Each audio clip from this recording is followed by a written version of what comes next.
Hello friends, मेरे digital classes में आप लोग का बहुत बहुत स्वागत करता हूं।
एक हज़ार याद रखिएगा, एक दो तीन।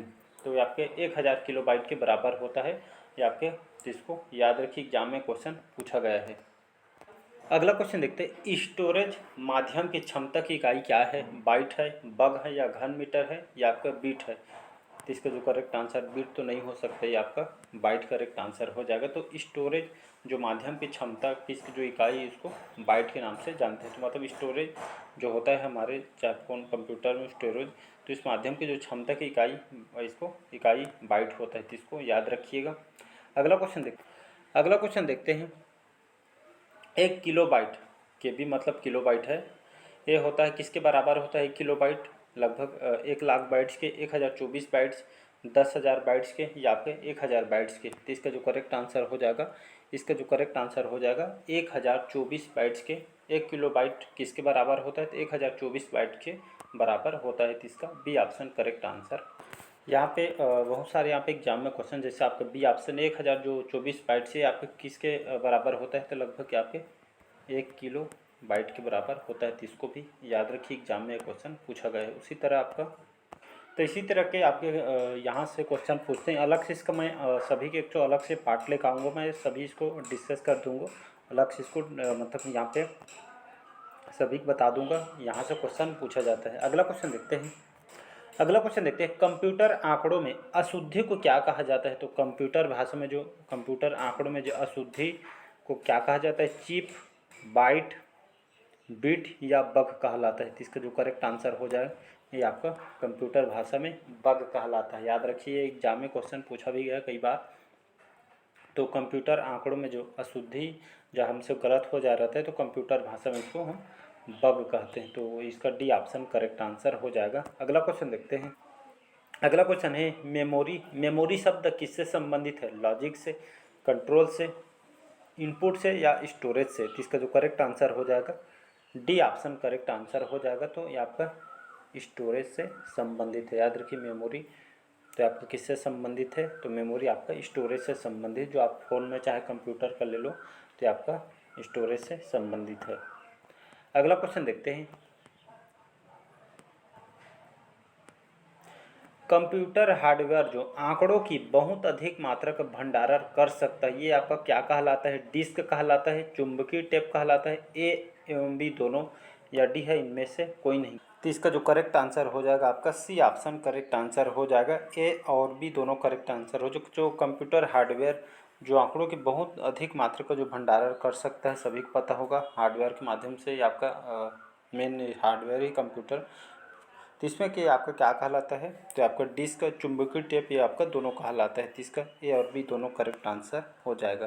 तो हार्डवेयर में आपका बहुत अधिक मात्रा में आपका स्टोरेज जो हार्डवेयर है, जो आपका ये कंप्यूटर को जो हार्डवेयर आपके जो आंकड़ों को बहुत अधिक मात्रा में भंडारण कर सकता है। तो कंप्यूटर का अगर मैं बात करूँ, कंप्यूटर में जो हार्डवेयर का क्या काम होता है, तो हार्डवेयर जो आपका ये कंप्यूटर में महत्वपूर्ण भूमिका निभाता है। कंप्यूटर का ये खास करके देखें तो इसका स्ट्रक्चर है, माने तो हार्डवेयर के बिना कंप्यूटर यहाँ पे संभव नहीं है। तो इसको याद रखिए, ये आपका बहुत ही ज़रूरी है। इसको यहाँ पे मेंटेनेंस करने के लिए हार्डवेयर की बहुत ही आवश्यकता होती है रन करने के लिए। तो इसको याद रखिएगा। अगला क्वेश्चन देखते हैं। सिम जो आप फ़ोन में यूज करते हैं, सिम, इसका पूरा नाम क्या होता है या इसका फुल फॉर्म क्या होता है? कभी कभी इसका फुल फॉर्म भी पूछा जाता है, कुछ और मैं इंपॉर्टेंट बताऊंगा। तो सिम का फुल फॉर्म होता है आपका, डायरेक्ट बताऊं तो इसका फुल फॉर्म होता है आपका सब्सक्राइबर्स आइडेंटिटी मॉड्यूल। इसका फुल होता है मैं सिम का फुल फॉर्म होता है आपका सब्सक्राइबर्स आइडेंटिटी मॉड्यूल, इसका फुल फॉर्म होता है। कभी कभी एटीएम का फुल फॉर्म, अगर वही मैं बात करूं एटीएम का, पूछा भी गया है एटीएम का फुल फॉर्म क्या होता है? तो ऑटोमेटेड टेलर मशीन, इसका फुल फॉर्म होता है। ये भी आपके एग्जाम में क्वेश्चन पूछा जा चुका है। और आपके एग्जाम में ईटीसी का भी हम जो एक्स्ट्रा जो यूज करते हैं, ईटीसी का भी फुल फॉर्म वो है। तो इसका एटसेट्रा इसका फुल फॉर्म होता है आपका ईटी और आपका सेट्रा लिख देंगे तो इसका फुल फॉर्म हो जाएगा। तो इसको याद रखिए। कभी इसके बहुत से इसका मतलब भी पता नहीं होता, हम लिखने के लिए हम लिखते रहते हैं, लेकिन इसका फुल फॉर्म पता नहीं होता है। अगला क्वेश्चन देखते हैं।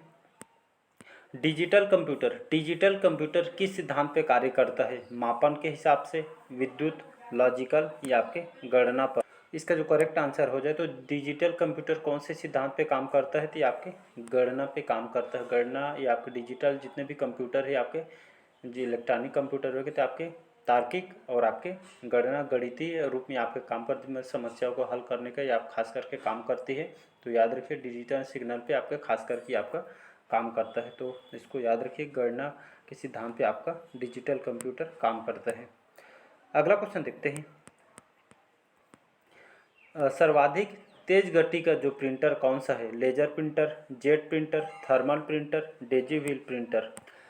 तो सर्वाधिक तेज गति का प्रिंटर आपका कौन सा है? तो लेजर, जेट, थर्मल या डेजी व्हील? तो इसका जो करेक्ट आंसर हो जाएगा ए ऑप्शन करेक्ट आंसर हो जाएगा। तो सर्वाधिक तेज गति का जो प्रिंटर आपका लेजर प्रिंटर, इसको याद रखिए, एग्जाम में क्वेश्चन पूछा जा चुका है। और वहीं मैं यहाँ पे बात करूँ, अगर प्रिंटर की बात करूँ, प्रिंटर आपके कितने प्रकार का होता है? तो आपका तीन प्रकार का होता है।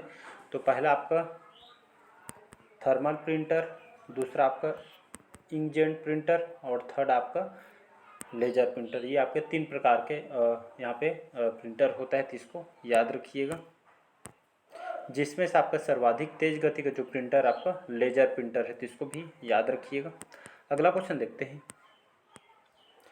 सुपर कंप्यूटर अन्य कंप्यूटर से किस संदर्भ में भिन्न होते हैं या अलग होते हैं? मतलब सुपर कंप्यूटर और आपका जो अन्य जो नॉर्मल कंप्यूटर होते हैं आपके अलग कैसे है करके बोला गया है। अगर आसान भाषा में बोलूँ तो आपको बहुत अधिक कीमती है, इसलिए वातानुकूलन की समस्या है, इसलिए परिकलन क्षमता और वृहत स्मृति भंडार है, इसलिए या आपके बहुआयामी उपयोग के कारण इसलिए।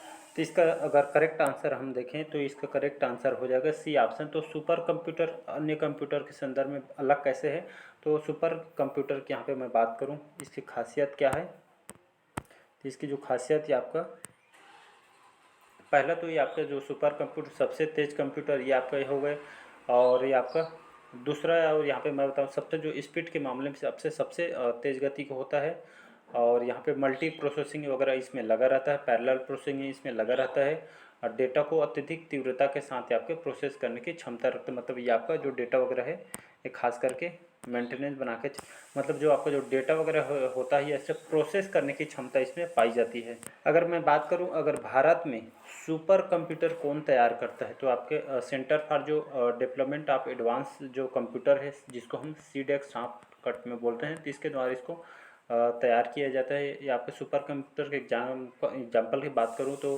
परम 8000, प्रत्यूष, और ये आपके प्रत्युष से आपके 63वें क्रम में इसको रखा गया है, तो इसको याद रखिएगा। परम सिद्धि ये सभी भारत के जो सुपर कंप्यूटर के एग्जाम्पल है, तो इसको याद रखिए, जिसका जो आपके सीडेक के द्वारा इसको तैयार किया गया, तो इसको याद रखिएगा। अगर मैं बात करूँ जो हमारे भारत में जो सुपर कंप्यूटर या भारतीय जो कंप्यूटर वैज्ञानिक कौन है, भारत में सुपर कंप्यूटर निर्माण किसने किया है, तो विजय भाटकर। याद तो आपके विजय पांडुरंग भाटकर, याद रखें विजय पांडुरंग भाटकर जो हमारे सुपर कंप्यूटर के इनको जनक कहा जाता है। इनको पद्म भूषण से महाराष्ट्र सरकार के द्वारा इसको इनको दिया जा चुका है, तो इसको याद रखिए। भारत में सुपर कंप्यूटर के विकास का जो नेतृत्व है इनको ही जाता है, तो इसको याद रखिएगा।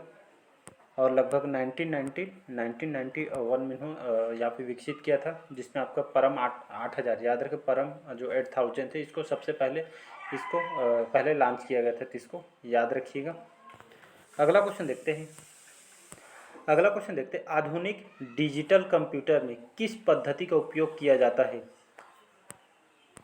तो आधुनिक जो डिजिटल जो कंप्यूटर है इसमें आपका किस पद्धति का उपयोग किया जाता है। द्विधारी अंक पद्धति, अनुरूप गणना पद्धति, दशमलव अंक पद्धति, या इनमें से कोई नहीं। तो इसका जो करेक्ट आंसर हो जाएगा आपका, इसका ए ऑप्शन करेक्ट आंसर हो जाएगा। द्विआधारी अंक पद्धति, जिसको इंग्लिश में क्या बोलते हैं, इसको बाइनरी सिस्टम इसको बोला जाता है, तो याद रखिए। तो बाइनरी सिस्टम का इसमें उपयोग सभी जो आधुनिक कंप्यूटर ये आपके आधारित उपकरणों द्वारा इसका उपयोग किया जाता है। जो सभी बाइनरी सिस्टम का उपयोग आपके आधुनिक डिजिटल कंप्यूटर में इसको कंप्यूटर का उपयोग किया जाता है।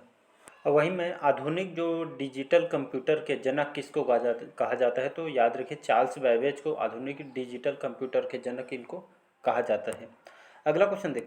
अगला क्वेश्चन है निम्नलिखित कौन सी वैज्ञानिक कंप्यूटर भाषा है, बेसिक, कोबोल, फोर्ट्रान, या आपका पास्कल। इसका जो कंप्यूटर जो वैज्ञानिकों का जो कंप्यूटर भाषा कौन सा है, तो ये आपका सी ऑप्शन करेक्ट आंसर हो जाएगा, फोर्ट्रान। याद रखिएगा, एग्जाम में क्वेश्चन बहुत बार आया हुआ है, तो इसका जो करेक्ट आंसर हो जाएगा सी ऑप्शन फोर्ट्रान। याद रखिए, तो वैज्ञानिकों को जो उपयोग किए जाने वाला भाषा जो है आपका वैज्ञानिकों कंप्यूटर भाषा आपका फोर्ट्रान है। वैसे तो सभी है भाषा का है, लेकिन खासकर जो वैज्ञानिकों के लिए जो भाषा जो कंप्यूटर भाषा जो उपयोग किया जाता है आपका फोर्ट्रान है, तो इसको याद रखिएगा। यहाँ से एग्जाम में क्वेश्चन है कंप्यूटर भाषा के अंतर्गत कौन कौन से आता है, 3 दिया रहेगा, जिसमें आपका एक गलत होता है, तो चारों ऑप्शन को याद रखिएगा, बेसिक, कोबोल, फोर्ट्रान और पास्कल। इसमें से एक गलत रहता है, उसी को हमको चुनना रहता है। अगला क्वेश्चन देखते हैं। पद एमबी का प्रयोग किया जाता है, तो एमबी का प्रयोग कहाँ पे किया जाता है, तो मैग्नेटिक बिट्स के लिए, या आपके तो एमबी का प्रयोग कहाँ पे किया जाता है, मैग्नेटिक बिट्स के लिए, मेगाबाइट्स के लिए, मेगा बिट्स के लिए, या इनमें से कोई नहीं थी। इसका जो करेक्ट आंसर हो जाएगा बी ऑप्शन करेक्ट आंसर हो जाएगा। तो याद रखिएगा, इसका फुल फॉर्म पूछे एमबी का, तो इसको मेगाबाइट्स कहा जाता है। इसका प्रयोग आपके मेगाबाइट्स के रूप में किया जाता है, तो इसको याद रखिए, बी ऑप्शन करेक्ट आंसर हो जाएगा। तो चलिए आज का सेशन यहीं तक रखते हैं, और नेक्स्ट पार्ट में और क्वेश्चन कवर करेंगे। 375 कवर हो जाएगा, लगभग हम 400 क्वेश्चन कंप्लीट करने वाले हों। इसके बाद हम ज़्यादा से ज़्यादा क्वेश्चन करेंगे, क्योंकि आपका जो नोटिफिकेशन कभी भी आ जा रहता है, बढ़िया तैयारी कीजिए, कभी भी नोटिफिकेशन आ सकता है, इसलिए आपकी जो तैयारी इसको बढ़िया ढंग से तैयारी रखिए। कभी भी डेट आ सकता है एग्ज़ाम का, साथ ही साथ आपका जो एग्ज़ाम का डेट भी आएगा साथ में, इसलिए कभी भी कोई एग्ज़ाम का आप प्रिपरेशन कर रहे तो कभी भी उसका वेट मत करिएगा, तैयारी पहले से करिए। तैयारी जो किए रहेंगे वो आपका कभी बेकार नहीं जाता है, ये इसको याद रखिएगा। तो ये आपके जो कंप्यूटर जो जीके जीएस है आपके लगभग सभी एग्जाम को कवर कराएंगे, चाहे आप स्टेट गवर्नमेंट की आप तैयारी कर रहे हैं चाहे सेंट्रल गवर्नमेंट, तो लगभग सभी एग्जाम को कवर कराएंगे। तो चलिए बस आज के सेशन यहीं तक रखते हैं, बाकी जो क्वेश्चन हम नेक्स्ट पार्ट में कवर करेंगे। तो आपका स्कोर कितना बना ये कमेंट बॉक्स में बताइएगा। अच्छा लगे चैनल को लाइक शेयर सब्सक्राइब कीजिएगा। Thank you.